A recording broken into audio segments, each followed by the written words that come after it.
बिस्मिल्लाहिर्रहमानिर्रहीम अल्लाहुम्मा सल्ली अला सय्यिदिना मुहम्मदिन व आलि मोहम्मद। मैं हूं मन्नान अशरफ और आप देख रहे हैं आपका अपना यूट्यूब और फेसबुक चैनल। पाकिस्तान की बेरोजगारी जो है दिन ब दिन बढ़ती चली जा रही है और इंटरनेशनल न्यूज़ के मुताबिक इस टाइम पाकिस्तान 64% बिल्कुल समझे कि जिसे कहते हैं कि ख़त्म होना शुरू हो गए हैं। ये एक डिफ़ाल्टर मुल्क के तौर पे मंजर-ए-आम के आ रहा है, डिफ़ाल्ट हो रहा है, 64% हो चुका है, बाकी अभी हो रहा है। उसकी मेन रीज़न ये है कि पाकिस्तान पे दिन ब दिन कर्जे बढ़ते चले जा रहे हैं, बेरोज़गारी का तूफ़ान आ रहा है। पाकिस्तान के अंदर जो इकॉनमी है बहुत बुरी तरह यानी कि क्रैश हो रही है, लेकिन अभी तक किसी के सर पे जूं तक नहीं रेंग रही। हमारे यहाँ बहुत से मसाइल ऐसे हैं कि हुकूमत लेनी है, हुकूमत गिरानी है, हुकूमत के मामलात है, लेकिन अभी तक इसके ऊपर कोई नहीं सोच पा रहा है कि पाकिस्तान के अंदर पाकिस्तान को डिफ़ॉल्ट होने से बचाएगा तो कौन बचाएगा। कुछ ताकतवर हल्के अपना काम कर रहे हैं, पीडीएम की गवर्नमेंट है वो अपने काम में लगी हुई है, लेकिन इस मामले के ऊपर कौन है। इंडस्ट्री चलाने के लिए किसी की दिलचस्पी अभी तक ज़ाहिर नहीं हो रही। देखिए ये तरक्की पजीर मुल्क है, तरक्की याफ्ता मुल्क नहीं है। तरक्की पजीर मुल्क के अंदर होता है कि जब पाकिस्तान के जैसे जितने भी मुल्क हैं उनके अंदर प्राइवेट सेक्टर का बड़ा अहम किरदार होता है, लेकिन अगर ये चीज़ प्राइवेट सेक्टर अगर सहारा नहीं देता, प्राइवेट सेक्टर ही बंद हो जाए, इंडस्ट्री बंद हो जाए, तो फिर बेरोजगारी का जो तूफान आता है बहुत खतरनाक होता है। दूसरी बड़ी अहम खबर है कि पीडीएम के 20 के करीब जो एमएनए हैं वो इस टाइम के ऊपर पीटीआई के साथ राब्ते में आ गए, और ये एक बहुत बड़ी ब्रेकिंग न्यूज़ तो है। इसके अलावा पीडीएम के लिए शॉकिंग न्यूज़ भी है। वो इसलिए भी है कि जब 20 अफराद का पीटीआई के साथ राब्ता हुआ है तो उन लोगों ने ये कहा है कि अगर आप हमें टिकट दे देते हैं तो जब दिल करेगा हम इस्तीफे पेश कर देंगे अपने अपने, और अगर ये इस्तीफे 20 के करीब आ जाते हैं और पीटीआई मतलब कह देती है तो फिर लाजमी बात है कि हुकूमत गिराने में ज़्यादा टाइम नहीं लगेगा। लेकिन उससे पहले इमरान खान भी जो है बड़े स्लोली तरीके से इस पिच के ऊपर खेल रहे हैं, और उन्हें पता है कि पाकिस्तान के अंदर के जी ये सारे हालात जो हैं बहुत ख़तरनाक है।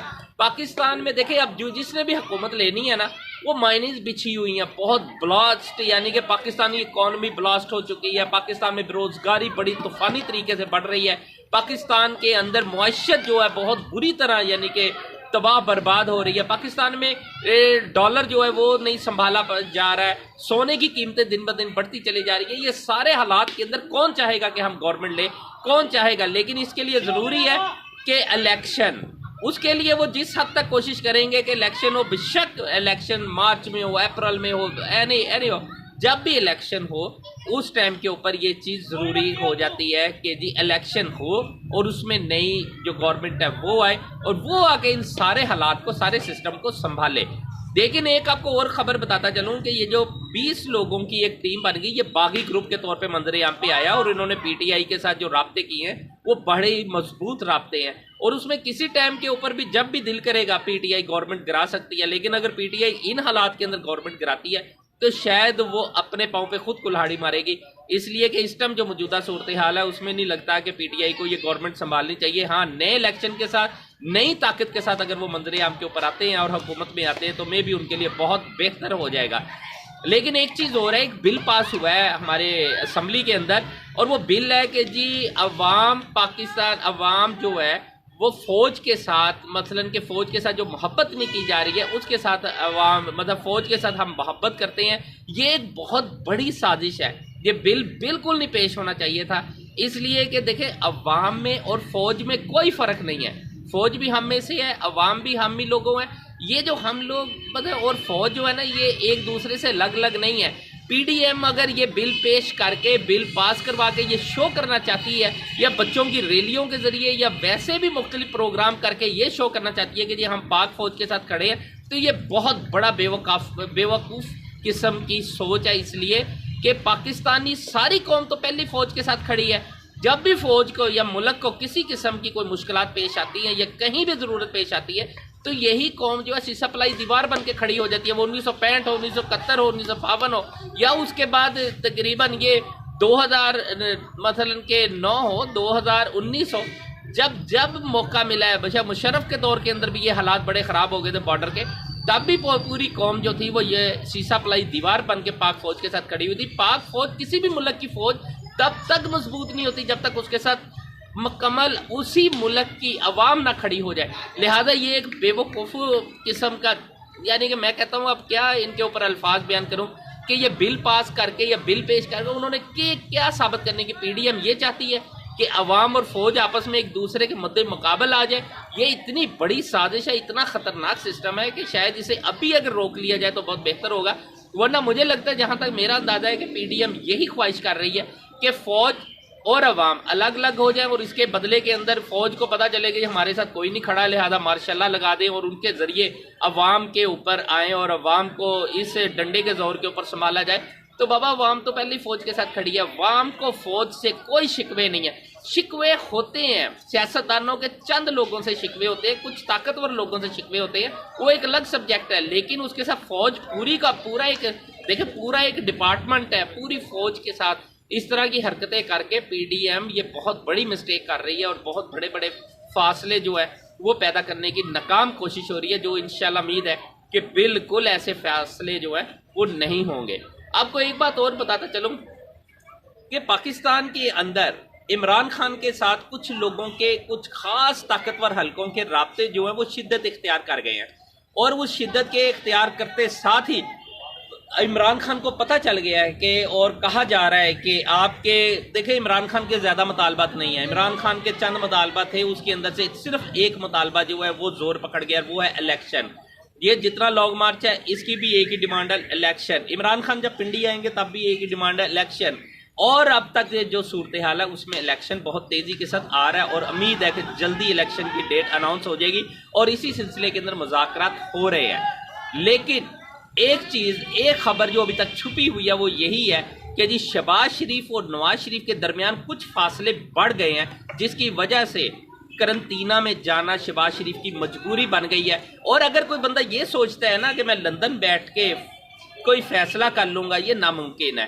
देखिए, पिंडी की तैनाती है, पिंडी ने ही फैसला करना है, पिंडी ने फैसला करना भी है, करवाना भी है। वो किस तरीके से करवाना है वो उन्हें ज्यादा बेहतर पता है। लेकिन उसके अंदर शहबाज शरीफ को पता था कि अगर मैंने कोई किसी किस्म का गलत स्टेप ले लिया तो मुमकिन है कि ये सारा बर्डन मेरे ऊपर आ जाएगा, सारा जोर आ जाएगा, लिहाजा मैं ये वजन जो है बर्दाश्त नहीं कर सकता। क्योंकि नवाज शरीफ साहब तो बाहर बैठे हैं, उनकी फैमिली बाहर बैठी है, मैं तो इधर ही बैठा हूँ ना। लेकिन अगर ये सारे हालात के अंदर शहबाज शरीफ साहब, क्योंकि इतने मजबूत वजीर आजम नहीं है, उन्हें पता चल गया, लिहाजा वो करंतना में तब तक रहेंगे जब तक जनाब वो ये फैसला नहीं हो पाता कि किसकी तैनाती होनी है या किसने अपने आप को कंटिन्यू रखना है। लेकिन बाजवा साहब की चलते चलते एक बात और बताऊं कि देखें, जो मौजूदा इस टाइम आर्मी एक्ट के अंदर जो एक हलचल हुई है, बाजवा साहब का रहना या ना रहना एक अलग सब्जेक्ट है। लेकिन बाजवा साहब, जनरल बाजवा साहब अगर एज ए आर्मी चीफ दोबारा कंटिन्यू रखते भी हैं तो वो तो उनका आईनी हक है। और इससे पहले इमरान खान भी ये बात कई दफा कह चुके हैं कि मौजूदा गवर्नमेंट तैनाती करने की ताकत या मजाज नहीं रखती, इसलिए कि वो रजीम चेंज ऑपरेशन की शक्ल के अंदर आई हुई है। ये इमरान खान का एक मुतालबा है कि मौजूदा ही आर्मी चीफ जनरल बाजवा जो है वो इसे बिल्कुल एज इट इज ही उस टाइम तक रहे जब तक नेक्स्ट इलेक्शन नहीं होता, इलेक्शन करवाएं और उसके बाद नई तैनाती हो, वो नई तैनाती नई हुकूमत करे। और लाजमी बात है कि जब उन्हें पीटीआई की इतनी बड़ी सपोर्ट मिल रही है तो फिर कौन है जो इस चांस को गुम करेगा। मेरा अंदाजा यही है कि अभी तैनाती दूर है, अभी फासले बहुत ज्यादा है और शहबाज शरीफ साहब इसीलिए करंतना में चले गए, कोरोना फटाफट मंगवाया और कोरोना अपने आप को करवाया और साइड पे हो गए हैं। उन्हें पता था ये गेम में इतना ज्यादा उनका हिस्सा तो है नहीं है, लेकिन जलालत बहुत है। और इस सारे सिस्टम के अंदर अभी तक पीडीएम की तमाम जमातें एक पेज पे नहीं आई हैं, क्योंकि जो नई तैनाती होगी लाजमी बात है उसके ऊपर गिव एंड टेक होगा। गिव एंड टेक के अंदर यही चीजें होंगी कि जी नून लीग को क्या मिल रहा है, क्या पीपल्स पार्टी की एक ही डिमांड है कि जी बिलावल भुट्टो को जो है, बिलावल जरदारी आने वाले वक्त के अंदर जो आने वाले इलेक्शन है उसके अंदर वजीर आजम किया जाए। सबकी अपनी अपनी डिमांड है कि ये सारी डिमांड्स पूरी करेगी ये जो नई तैनाती है, या फिर इसे ही एज इट इज कंटिन्यू रख के हुकूमत के अंदर रहते हुए इस नया इलेक्शन अनाउंस करके नया इलेक्शन करवा के तब जब नई गवर्नमेंट आएगी तब नई तैनाती होगी। भले ये वक्त बताएगा, लेकिन हमारा अभी तक अंदाजा जो है वो यही है कि मे बी कि बाजवा साहब ही अगले आर्मी चीफ की तैनाती तक, अगले इलेक्शन तक मे बी यही रहेंगे। और अगर वो रहते भी हैं तो ये उनका कानूनी और आईनी राइट भी अभी तक है कि इसलिए कि नई जब अमेंडमेंट हो चुकी हुई थी तो उसके अंदर भी यही चीजें थी। लेकिन जो आर्मी एक्ट है अगर वो पास हो जाता है तो सिर्फ शहबाज शरीफ साहब ही पावरफुल नहीं होंगे, आने वाला जो भी वजीर आजम होगा बहुत ही पावरफुल होगा। वो सुप्रीम चीफ आर्मी स्टाफ होगा, और उसकी ताकत का अंदाज़ा जब ये सारा कुछ हो जाएगा तब आपको अंदाज़ा हो जाएगा कि आर्मी एक्ट अगर पास हो जाता है और इसमें तरमीम हो जाती है तो फिर वज़ीर आज़म जब चाहेगा, जिससे चाहेगा इस्तीफ़ा भी ले सकता है, जिसको चाहेगा जितने साल चाहेगा उसे उस ओहदे पे बरकरार भी रख सकता है। मनान अशरफ को इजाज़त दीजिए। इंशाल्लाह नेक्स्ट जो भी मामलात आते हैं, जो भी मालूमात आती है, इंशाल्लाह आपसे शेयर करता हूँ। अपने चैनल का बहुत ख्याल रखिएगा। अल्लाह हाफिज़।